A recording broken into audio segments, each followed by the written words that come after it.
So there are just some few steps for naming straight chain alkanes. Just some few steps out there.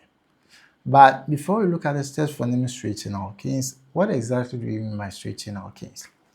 Straight chain alkanes are hydrocarbons in which all the carbon atoms are connected in a single continuous unbranched chain.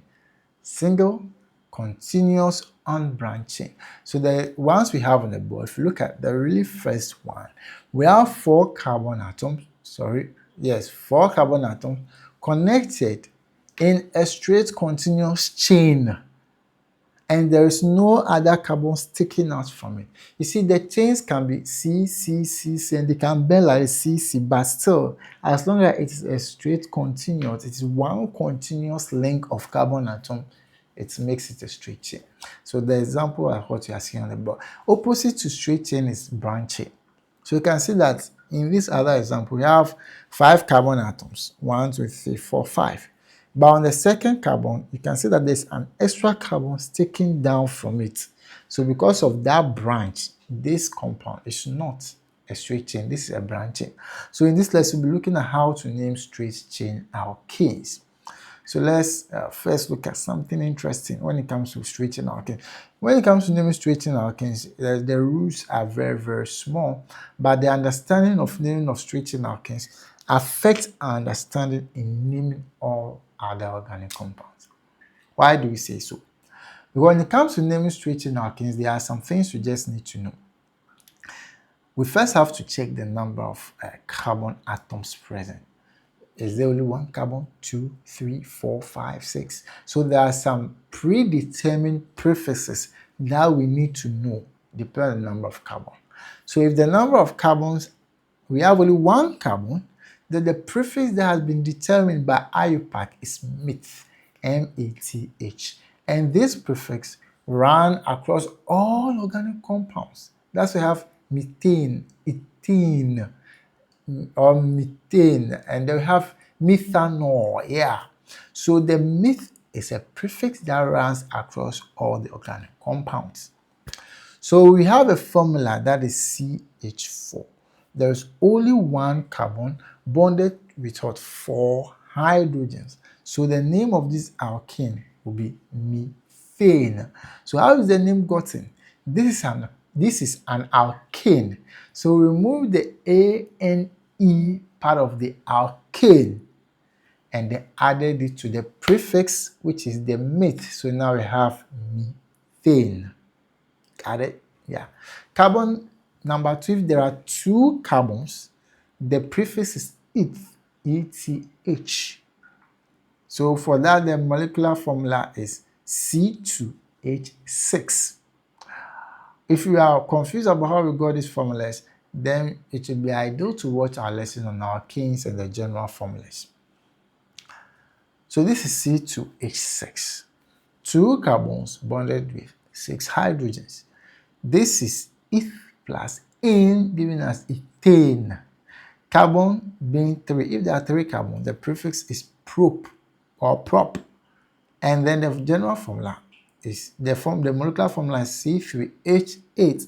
That means the name we got propane. So prop from the fact that it is 3 carbon, and in for the fact that it is an alkane. So we have propane. Now we have butane and pentane. I think you get the whole idea.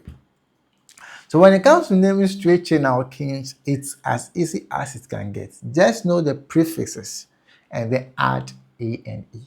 So if there is 1, we have methane, ethane, propane, butane, pentane. From pentane downwards, like pentane, like pentagon, 5-sided. Yeah. So pentane, 6 to be hexane, 7 will be heptane, 8 will be octane, 9 will be nonane. So you just have to know that that's pentane, hexane, and then straight chain, and you are good to go. And that's why I say the prefix is what you have to know when it comes to naming straight chain alkanes. Cool, interesting, right?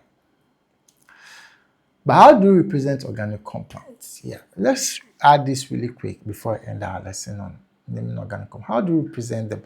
If you remember correctly, I just represented CH4, C2, H6. But how do we really represent these organic compounds? I'll be using C4H10 as an example. The diagram, the symbol we have on the board, or the formula I have on the board, C4H10, is what is known as the molecular formula of the compound. Molecular formula just tells you the number of each atom present. That's all. That's what molecular formula tells you. It tells you there are 4 carbon and 10 hydrogens. Only the number of carbon present. It doesn't really tell you how the elements or atoms are bonded. That's what molecular formula does. It tells you the number of each atom present without giving you detail about the combinations or how they are bonded. Then we have what we refer to as the displayed formula. The displayed formula you are seeing on the board is the same molecule, C4H10. Count the number of carbons. There are 4. Count the number of hydrogens. There are 10 out there. So the two representations on the screen are basically referring to the same molecule. But the first is molecular formula. The second is displayed formula. The displayed formula gives you a visual representation of each of the atoms and how they are bonded, and also showing you the bonds using lines.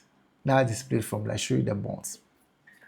But there is another way of representation that is very, very common in the textbooks that we have around. That is what we refer to as, before I mention the name, let me show you what exactly it is. You see the first carbon, this carbon. Count the number of hydrogens it's bonded with. It's bonded with 3 hydrogens. You see that? First carbon bonded with 3 hydrogens. The second carbon is bonded with 2 hydrogens. The third carbon bonded with 2 hydrogens, 1, 2.